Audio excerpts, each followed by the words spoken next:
Hello, bienvenue à notre chaîne YouTube intitulée La Terre Mulenge. Mon nom c'est John Kapapi, je serai votre présentateur tout au long de ce projet. Je ne sais pas encore combien de temps ça va prendre, mais nous sommes déterminés à aller plus loin que possible pour essayer de présenter notre projet, comme je viens de le dire, intitulé La Terre Mulenge. La Terre Mulenge est une version française à l'opposé de la version anglaise. Ça fait plus d'une année que nous avions développé au moins 25 clips vidéo en anglais. Et l'objectif principal, c'était de présenter le fait que les Banyarwanda vivant à l'est de la RDC, les faits qu'ils présentent comme population, et les analyser, les critiquer, et ensuite présenter les contre-vérités. Ce n'était pas facile, comme vous le savez, mais nous avons fait un effort pour essayer d'expliquer le monde anglophone ce que les Banyarwanda de groupe social Tutsi. Souvenez-vous, il n'existe pas un clan ou une tribu Tutsi.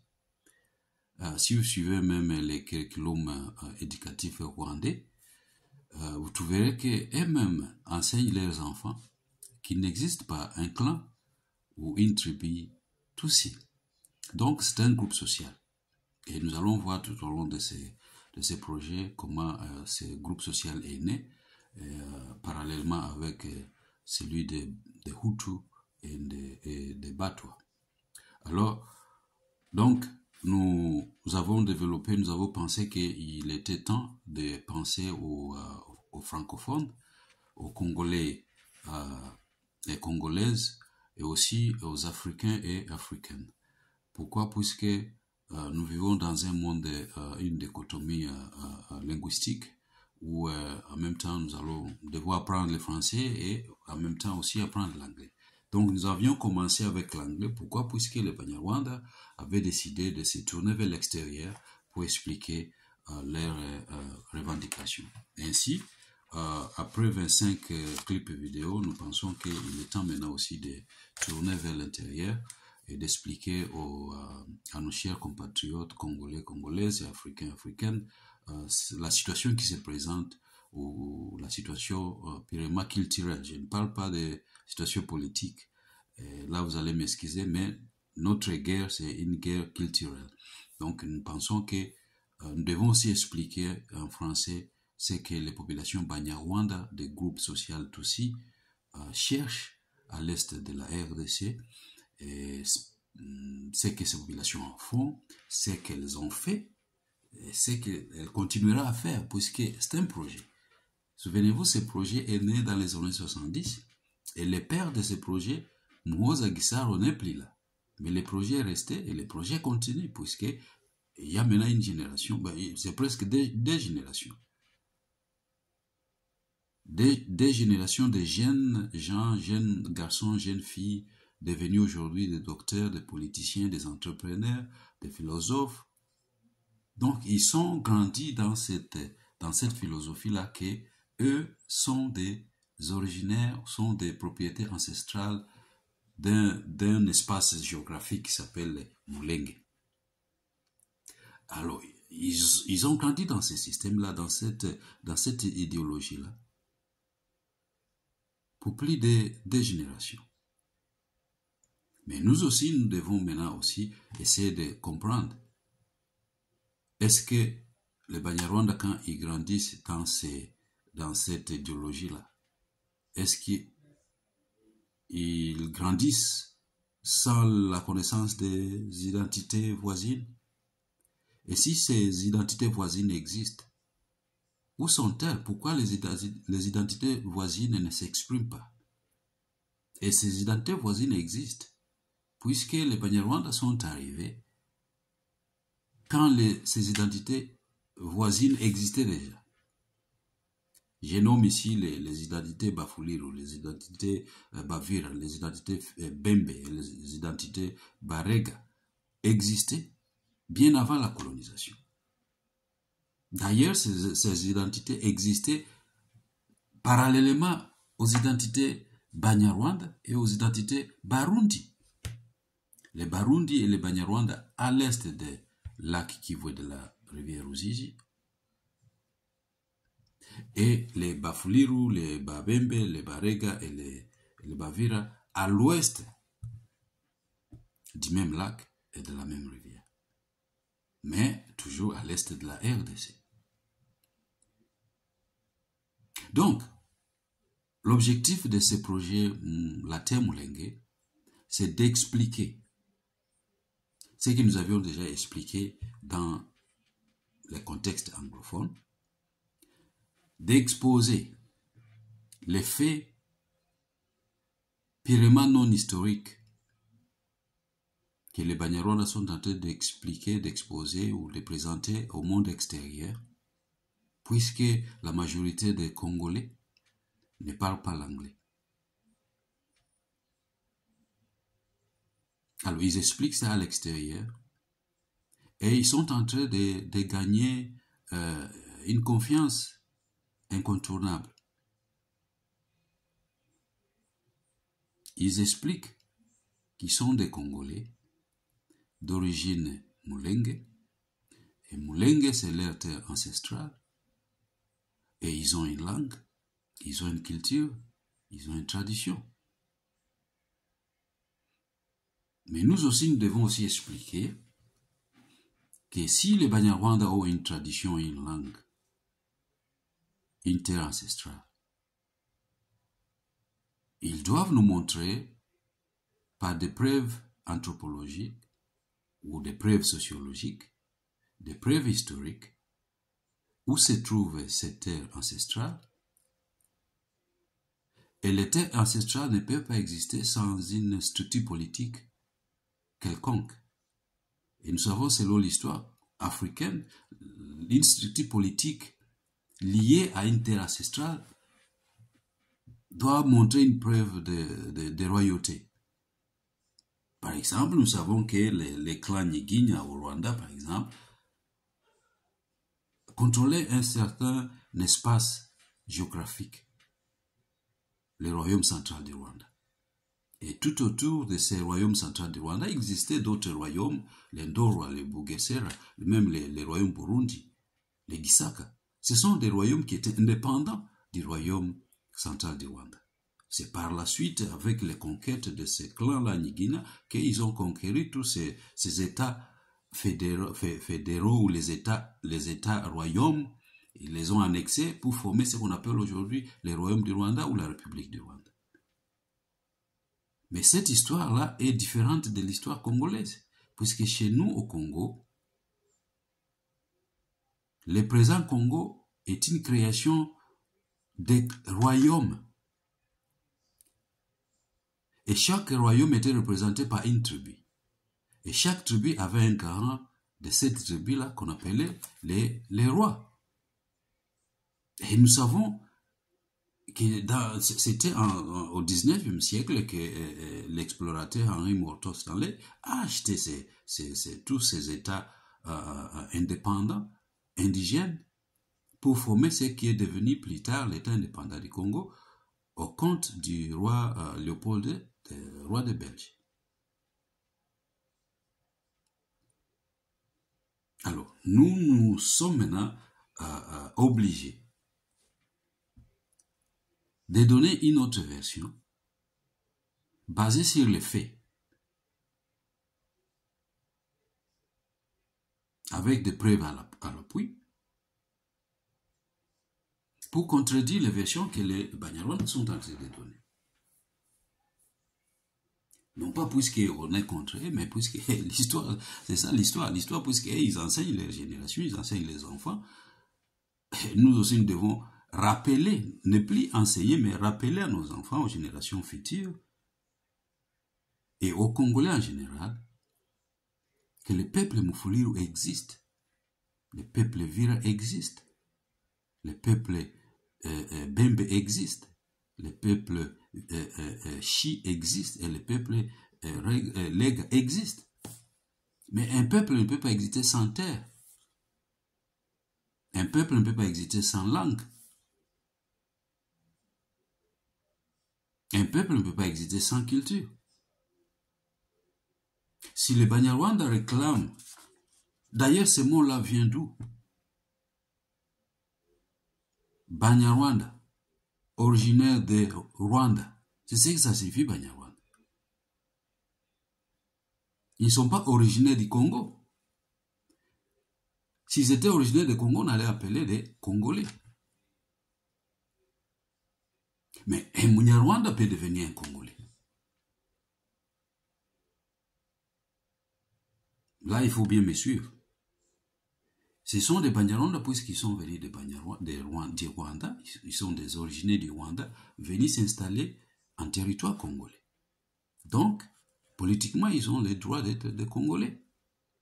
Ça, c'est une autre question qu'on pourra débattre plus tard. Mais nous sommes en train de donner une introduction. Aujourd'hui, c'est juste une introduction pour vous dire que nous allons aussi présenter une autre version des faits, à l'opposé de ce que les Banyarwanda sont en train de présenter à l'extérieur, comme nous les avions présenté dans la version anglaise, dans notre projet Mulengland. Donc, les identités Vira, Fuliru, Rega et Bembe existent, avec une terre, avec un espace géographique, avec une identification militaire et politique, culturelle, bien reconnue, bien exploitée par les explorateurs qui sont passés dans les bassins du Congo, attestée par les recherches scientifiques des Européens, chez qui même les Banyarwanda sont en train de partir de donner les mauvaises informations, ou même de contredire ce que même ces chercheurs-là ont déjà fait sur le terrain. Alors nous vous prions donc d'être un peu patients avec nous, puisque les données que nous allons présenter tout au long de ces projets sont tirées du livre que j'avais écrit en anglais, les mensonges de Banyarwanda Tutsi à l'est du Congo, de l'époque coloniale à nos jours. Le livre existe, il est là sur Amazon, vous pouvez toujours le trouver, The Lies of the Batusi in Eastern Congo. Alors, ce que nous allons présenter, c'est juste pour donner une version contraire à celle que les Banyarwanda sont en train de donner, et pour aussi nous recommander de donner une chance à nos générations futures, qu'elles soient à l'extérieur du Congo comme à l'intérieur du Congo, que ces générations-là savent, connaissent que ça va être très dangereux pour elles de perdre leur identité culturelle. Puisque nous ne sommes pas, il existe au Congo deux nationalités, la nationalité ethnique et la nationalité civique. Les nationalités civiques sont liées aux Congolais d'origine. Et les Congolais d'origine sont celles qui appartenaient aux tribus et aux royaumes qui ont constitué l'État indépendant du Congo, et plus tard les Congo belges, et plus tard la République du Congo, et du Zaïre, et ensuite encore la République démocratique du Congo que nous connaissons aujourd'hui. Ce qui est aussi la même chose au Rwanda et au Burundi. Avant, c'était le royaume du Rwanda. Maintenant, aujourd'hui, nous avons la République du Rwanda. Les populations du Rwanda, c'est une seule tribu, les Banyarwanda. Mais chez nous, au Congo, on n'a pas une seule tribu congolaise. Le Congo est un ensemble de tribus qui ont constitué la République démocratique du Congo. Mais au Rwanda, quand le Rwanda est né en 62, c'était déjà un royaume à part, un seul royaume. Mais nous, quand nous avons constitué, quand nous avons eu l'indépendance en 62, il n'existait pas une seule tribu congolaise. Il existait des royaumes congolais qui sont devenus des parties prenantes de la République démocratique du Congo. Et chaque royaume avait un roi, avait un président, comme on peut le dire aujourd'hui, avait un chef d'État qui contrôlait l'armée, les systèmes judiciaires, les systèmes culturels, les rites, les traditions, les valeurs. Et ils avaient des limites géographiques de leur territoire. Alors nous vous invitons donc à ces projets-là, à ces projets ici que nous commençons. Aujourd'hui, c'est l'introduction. Et nous pensons que avec cette introduction, vous allez déjà vous mettre à l'aise, que nous sommes en train d'implorer les nouvelles générations, que les Banyarwanda ont fait déjà des générations en train d'enseigner une nouvelle histoire.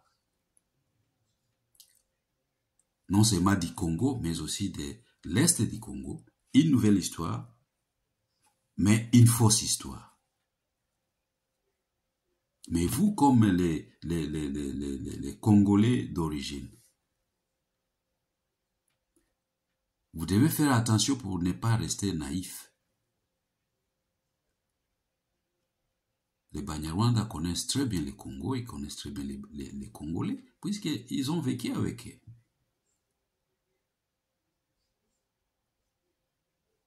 Alors, nous allons explorer certains éléments, nous allons entrer en détail, nous allons explorer l'immigration des Banyarwanda à l'est du Congo, tout en touchant d'abord les structures politiques à l'ouest du Rwanda central. Parce que vous savez, avant d'entrer vers le lac Kivu ou la rivière Ruzizi, il n'y avait pas un espace vide entre les Rwanda central, les royaumes Nigina. Il n'y avait pas un espace vide. Les gens vivaient là-bas. Mais qui étaient ces gens-là qui vivaient dans cet espace entre les lacs Kivu et la rivière Ruzizi et l'état central, le royaume central du Rwanda? Cet espace-là n'était pas vide. Donc, nous allons essayer de reconstruire cette histoire-là. Ensuite, nous allons voir comment l'immigration MENA Banyarwanda a commencé pour prendre la direction de l'Est. Nous allons parler de la nationalité. Nous allons parler des guerres de l'indépendance, les constituantes de cette guerre-là, les acteurs de cette guerre-là, parce que les Banyarwanda, ils ont participé dans les guerres de l'indépendance. Mais en qualité de qui? Nous allons parler des langues. Nous allons parler des zones, l'évolution des territoires, des royaumes en chefferie, des chefferies en territoire. Aujourd'hui, nous parlons de plusieurs découpages territoriaux. Nous allons parler du terme Mulenge. Nous allons voir les différents aspects de Mulenge, puisque les Banyarwanda sont très malins, ce sont des gens qui sont très malins quand ils expliquent en code. Par exemple, aujourd'hui, ils disent ils réclament un territoire à Minembwe qui se trouve dans les territoires de Fizi, mais en même temps, ils sont des originaires de Mulenge. Ils réclament un territoire dans les territoires de Fizi, alors que leur base se trouve dans les territoires de Bavira, puisqu'ils ne parlent pas de Bijombo, un groupement qu'ils ont toujours réclamé depuis les années 70. Ils se disent qu'ils sont des Mulenge qui se trouvent dans les territoires de Bafuliro, mais ils réclament un territoire vers l'ouest dans les territoires de Babembe.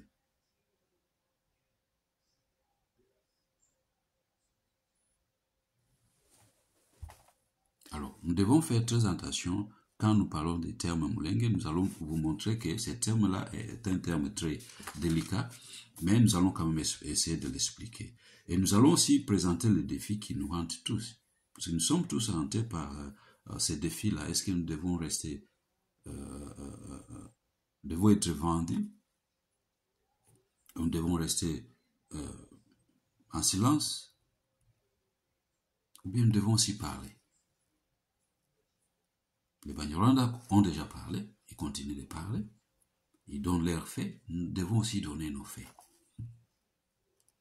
Les politiciens congolais ou internationaux peuvent prendre ces effets-là, les analyser et regarder si vraiment nous aussi nous avons quand même présenté des éléments qui nécessitent une certaine intervention.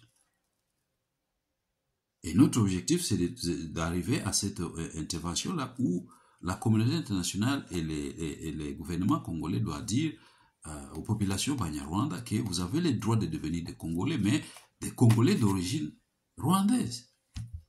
Puisqu'il existe des Congolais d'origine angolaise, d'origine soudanaise. Pourquoi les Banyarwanda refusent d'être des Congolais d'origine rwandaise?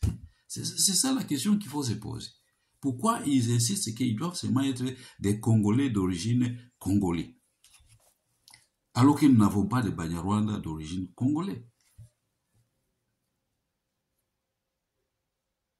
La nationalité civique congolaise accepte, garantit toute personne de devenir un Congolais. Mais il existe aussi une nationalité ethnique ou une nationalité qui dit que si vous étiez là avant la colonisation, ça ne suffit pas d'être seulement là comme personne. Et c'est là où nous comprenons mal, c'est que quand les Banyarwanda disent que nous étions là avant la colonisation, mais même si vous étiez là avant la colonisation, mais quelqu'un peut être là dans un territoire, mais vous êtes dans un territoire, mais vous êtes sous l'occupation ou sous la direction d'un chef quelconque. Être là sur un territoire ou dans un territoire avant la colonisation ne veut pas dire que vous étiez les titulaires ou les propriétaires de cet endroit-là ou de cet espace. C'est que la constitution veut dire, avant la colonisation veut dire, ce sont des royaumes, ce sont des peuples bien déterminés, avec un territoire, un espace bien déterminé, une géographie bien déterminée, un territoire avec des limites, un roi qui contrôle, qui est le chef de la culture, de la langue, de la coutume. Et tous ces chefs coutumiers-là défendaient leur territoire, défendaient leurs États. C'était des États, comme aujourd'hui on appelle les républiques. C'était des États, c'est-à-dire un espace géographique bien contrôlé par un chef souverain, un chef qui défend la tribu, ou un chef tribal. Et ce sont ces chefs-là qui ont vendu leur territoire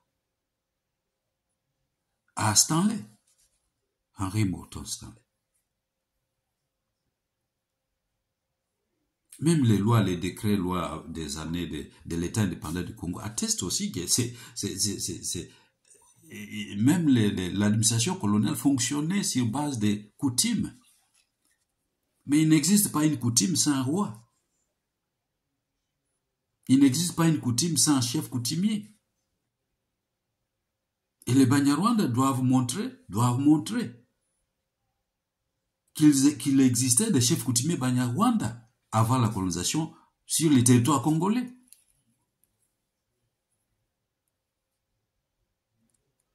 S'il n'existe pas des chefs coutumiers Banyarwanda avec un territoire bien précis, avec des limites géographiques bien précises, alors dans ces cas-là, ils ne sont pas des Congolais d'origine. Mais nous avons la liste, et les chercheurs ont donné des listes des chefs coutumiers ou des rois Banyarwanda, mais à l'extérieur des territoires, des limites territoriales de l'État indépendant du Congo, devenus les Congo belges. Ces chefs coutumiers ont existé, mais à l'extérieur des territoires de la RDC. Par contre, les Bafuliru, les Babembe, les Barega, les Bashi, les Bavira avaient aussi des territoires bien limités dans l'espace et dans le temps. Ils ont une liste des rois qui se sont succédés selon les coutumes. Puisque comme ça se faisait au Rwanda, Rwabugiri a laissé sa place à son fils, et son fils, Musinga, après avoir tué son frère, a pris le pouvoir, et Musinga a laissé le pouvoir à son fils, jusqu'à l'arrivée de la révolution rwandaise en 59. Mais avant tout ça, on peut même remonter jusqu'au 15e siècle, vous allez voir qu'il y a toujours des successions des rois. Alors, si les Banyarwanda existaient déjà au Congo, ils doivent aussi montrer qu'il y avait des successions des rois Banyarwanda, ou des rois de ces Banyarwanda-là qui sont devenus des Mulenge. Ils doivent aussi montrer ça. Et nous allons aussi montrer ça, présenter aussi nos rois qui se sont succédés pour voir si exactement qui dit la vérité. Et c'est pourquoi nous allons présenter ces projets, la Terre Mulenge, pour essayer d'enlever les équivoques, ou bien de présenter la vérité, et donner la chance aux politiciens de faire leur travail, et laisser aussi les souverains culturels aussi de faire leur travail. Donc, comme un peuple culturel, je termine par ici aujourd'hui, et je vous prie de vous souscrire à ces chaînes La Terre Mulenge. Il est déjà en anglais, Mulenge Land. Vous trouverez mon nom là-bas, John Kapapi, et essayez de partager pour que nos enfants, nos grands-enfants et les générations futures comprennent et connaissent, qu'ils n'oublient pas leur histoire. L'histoire congolaise est très riche. Quand on dit que nous appartenons à une tribu, ça, ce n'est pas du tribalisme. Nous n'avons pas choisi d'être une tribu, nous n'avons pas choisi d'être un clan. Mais nous pouvons choisir d'être des Américains, des Canadiens. Mais on ne peut pas choisir d'être un Mfuliru, un Murega, un Muvira, un Mubembe. On ne peut pas choisir ça. C'est ce que nous sommes. Et c'est ce que nous allons défendre jusqu'à la fin. Nous allons défendre ça. Et nous ne sommes pas prêts à vendre cette identité-là. Nous ne sommes pas prêts à vendre ce que nous sommes comme peuple. Comme eux, les Banyarwanda ne sont pas prêts à vendre ce qui sont comme Banyarwanda, puisque les Banyarwanda existent. Et aussi, les Bavira, les Bafulero, les Babembe et les Bavira et les Bareg existent aussi. Alors, nous comptons sur vous et nous pensons que nous allons encore vous revoir très bientôt dans les prochains clips que nous allons, chaque fois, avant de commencer, nous allons intituler et donner les détails et comment nous allons poursuivre cette route. Alors, à très bientôt et nous pensons que nous avons donné une introduction quand même qui va vous satisfaire, mais soyez alertés que c'est un sujet très délicat et nous allons essayer d'enlever les émotions, parce que quand nous voulons expliquer ceci, mettez les émotions à côté. Nous allons parler de la vérité, ça va blesser les uns, d'autres personnes vont être blessées, bien sûr, mais la vérité doit être dite et nous devons les présenter comme elle a été créée. Mais pour le bien-être des générations à venir, non seulement congolaises, mais aussi internationales. Alors à bientôt. Ciao, c'est John Kapapi.